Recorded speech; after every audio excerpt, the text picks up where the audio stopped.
But what's that in the sky? Is it a bird? Is it a plane? No, it's another MOBA game. Yes, you heard right, there's another MOBA game on the scene of the army of MOBA games, but this time it's from Warner Bros. Studios and it's based around the comic book Infinite Crisis that was released in 2005, I think? 2005 or 2006. If you don't know what Infinite Crisis is, it's basically, well I say basically, it's pretty complicated. In layman's terms, it's 3 universes colliding into one, I think. I've never read the comic book itself, but I'm guessing that the game is an adaptation of the comic.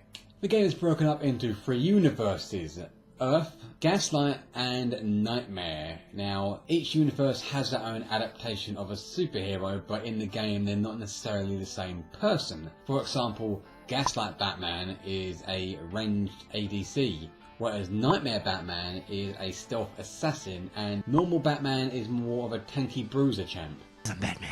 The game is in closed beta, heavy closed beta at that.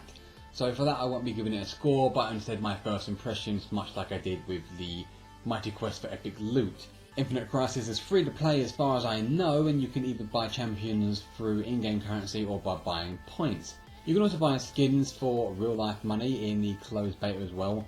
I'm not sure if it will be wiped, whether it will carry on through, much like League of Legends did. So now we're going to go through some art style and the graphics. What I really like about this game is that it does look really nice. The environments are really good to just look at. And they're destructible as well, which is really fun. When you're fighting Doomsday in the streets of Metropolis and you're having a massive brawl and a battle, the cars will explode, the fire hydrants will get knocked over and water will spurt from the fountain. And that adds a really fun and interesting concept to the maps that I really enjoyed. I had my settings at a medium just for recording purposes, and it still looked pretty damn nice. I mean, everything did look nice in this game, from the characters to the items. I would increase the size of some of the items in the shop load to make it a bit easier to read though. That's a little problem for me. But yeah, it all looks pretty nice. The turrets, to the stealth points, to the cars when they explode, to the water hydrants, and even when you load into the game and you get the little mini dialogues, it all looks relatively well done. And now onto the gameplay part of the video. Now, this is in closed beta, so I'm not going to fault them too much for any bugs that I did find. But on the Coast City, I think it is, my movement felt a bit sluggish, like it wasn't responding as much as I wanted it to.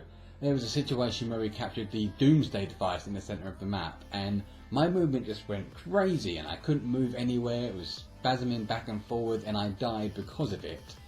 Now, in terms of actual gameplay, one map, Metropolis City I think it is, the first one, is a Dominion style map where you have to capture the nodes on the map. If you had 3, you gain points. If you had 2, you don't gain points, but you had a node in the centre which gave you even more points. They seem to have gotten rid of that now in favour for sentinels that sort of act as super minions.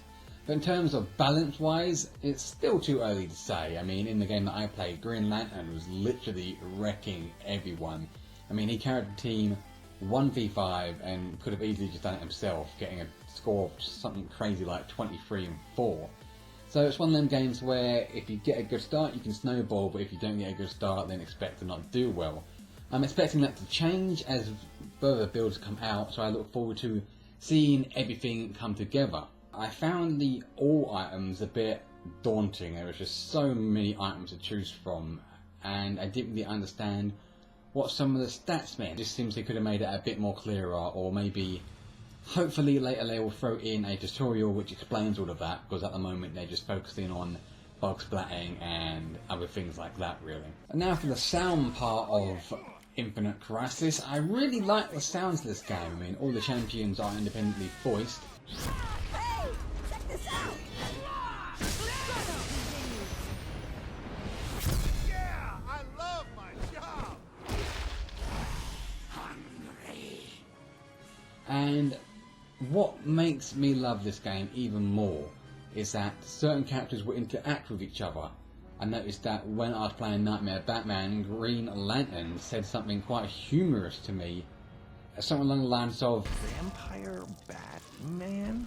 Man, this place got weird. But yeah, it adds to that environment a little bit more.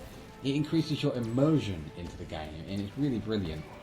Everything sounds nice in this game, from the voice acting to the attack sounds to even when you break a fire hydrant in half and the water comes spurting out. It sounds really great and gets you really immersed into this universe you've been pulled into. So yes, if you're lucky enough to get into the Infinite Crisis closed beta, give me a friend invite and we'll play a couple of games. It is a really fun game to play. It's not the most balanced thing in the world, but what can you expect from a closed beta MOBA game? But in terms of fun, I'd say it's one of the better ones out there. I liked it more than Smite, I liked it more than Heroes of Nura for Dota 2. It's not necessarily saying it's a better game than them, but it's just something that I enjoyed more. So yes, that's it for the review, guys. Remember to like the video, subscribe to the channel, like us on Facebook, follow me on Twitter and all that crazy social media jazz, and remember to stay classy, ladies and gentlemen, stay classy.